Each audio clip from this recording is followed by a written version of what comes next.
A forgotten artifact lies in pieces on a planet far from Earth. Few know it exists except those who took it back and those whose ancestors created it. 4 young people are thrown into a race against emissaries of the gods to find its pieces. Mistrust, greed, and magic are tangled in an endless web.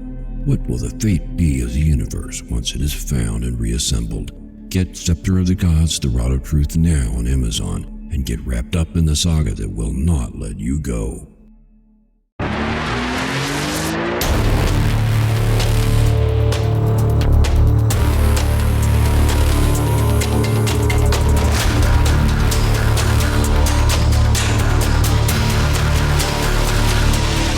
Good morning and welcome to the Motivational Devotional, where we are merging motivation and spirituality to create a daily dose of confident positivity.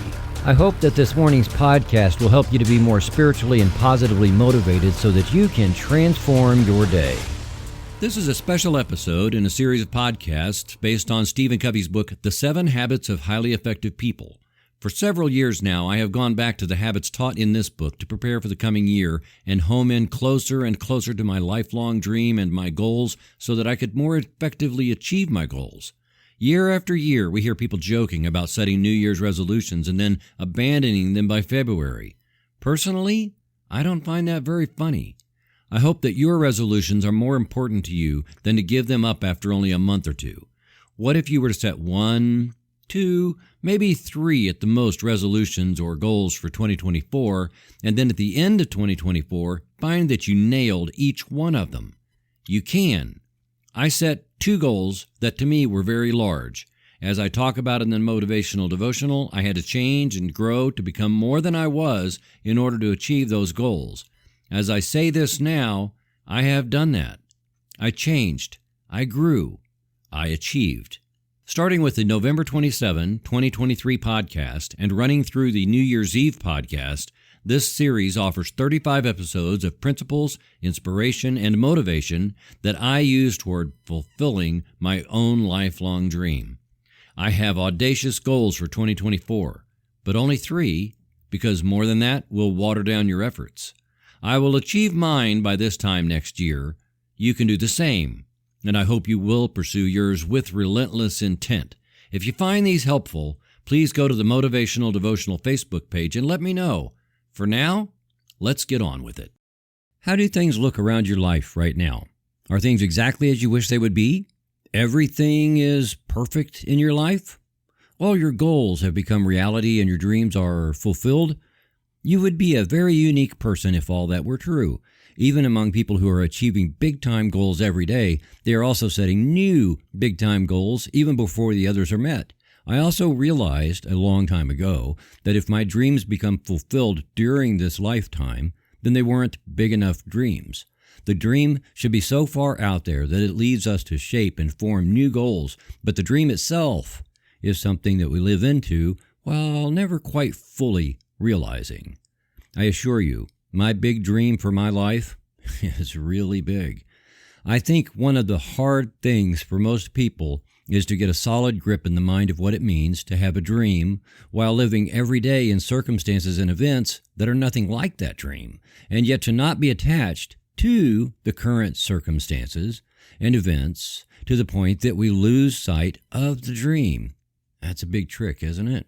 I think of professional athletes who grew up in deeply impoverished circumstances and yet had a big enough dream to push past insurmountable odds into huge success and never let those impoverished circumstances define who they were.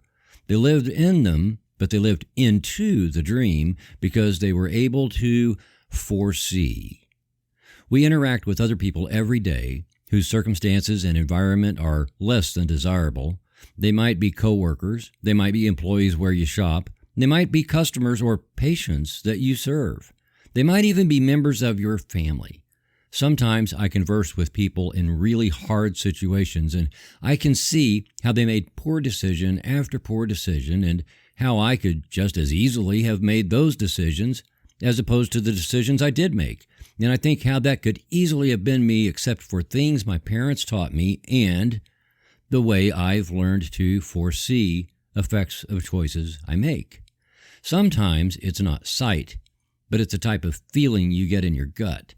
But we're still going to lump that into foreseeing, and learning to foresee will give you the ability to shape your circumstances and environment. The big piece here, while all this may seem like I'm talking about becoming psychic or something like that, is that being able to foresee does not apply to everything in your life, and it certainly does not apply to everything in the world. Here is the big key, and it makes it so much simpler. Whatever you are looking at, compare it to your lifelong dream. Make the decision that meshes with your lifelong dream, and not with whether you want something or think something is cool. Those are landmines on the journey. Compare the probable outcome of a decision with whether it fits with your lifelong dream, and you are developing the ability to foresee. Not one of us can fix everybody, and we shouldn't carry that complex anyway. Most of the time, the best we can do for any other one person is to do our best to live into our own dreams and set and achieve our own goals, because we might inspire others, and we also will increase our own capability to get involved if and when it becomes appropriate to do so. To do that, we have to learn to trust the gut and learn to foresee. The difficult aspect of foresight is that those pesky trees get in the way of seeing the forest.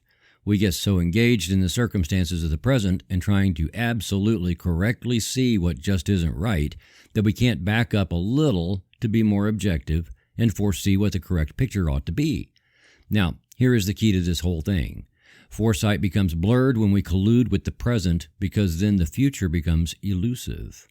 My awareness tends to be right here and right now, but I am not defined by right here and right now. I am defined by, and the course of my life is defined by, my dreams and my goals, or in other words, my vision for my life. Having that vision is to be able to foresee how things will be, not just how they could be, and not just how I wish things were, but literally how things will be because of my intent. Here's a little example, and as boring as this is, stay with me, follow me through this, because it makes this unnatural concept very simple. Imagine you are sailing a little boat across a lake. You have your hand on the rudder, or if it's big enough, on the wheel, and looking down at the water, it moves all around your boat, and it is impossible to know where you are or even how fast you are going if you are only looking at the water. You would become lost. If you focus on your attention, however, on a spot on the shoreline where you want to end up, you will make almost a straight line toward that spot. The wind may change and the current may move you a little this way or that, and you adjust your course with the rudder, and by changing the sail a little this way or that way, the correlation is that where you are in the water is your present, here and now, and the spot on the far shoreline is your dream. So you make decisions from where you are now based on how they'll get you to your dream. When we collude with the present, the future becomes elusive. You can focus on your dream far in the future while still being mindful of your present here and now, but if you are consumed by your present here and now to the point that it defines who you are and consumes your attention, you will not be able to even see a dream far in the future, much less live into it. Let me say that again, and I encourage you to play this several times. You can focus on your dream far in the future while still being mindful of your present here and now. But if you are consumed by your present here and now to the point that it defines who you are and consumes your attention, you will not be able to even see a dream far in the future, much less live into it. Such a thing isn't so hard, really, but all our cultural influences and people that we know point us toward fixing and seeing and maintaining our immediate circumstances as if that's what responsible people do. Learning to foresee requires a willingness to let go of that compulsion to try to fix everything that is immediately in front of us, and to let everything that is immediately around us also define us and make us feel okay.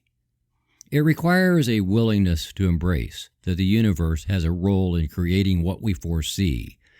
And please trust me when I say that I am not just spouting off stuff I read in a book somewhere. I am living this, and learning to foresee a dream for your life will include foreseeing that all of creation is conspiring in your favor.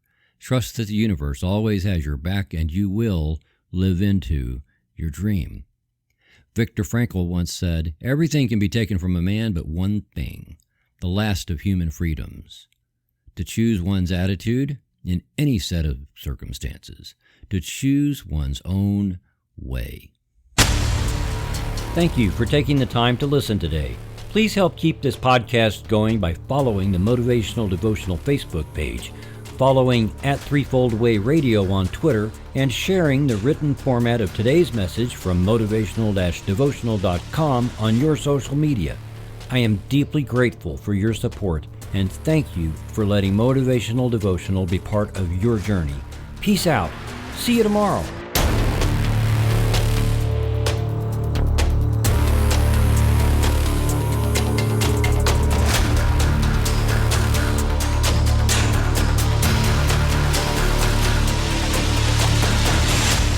Motivational Devotional is a production of Threefold Way Radio, LLC.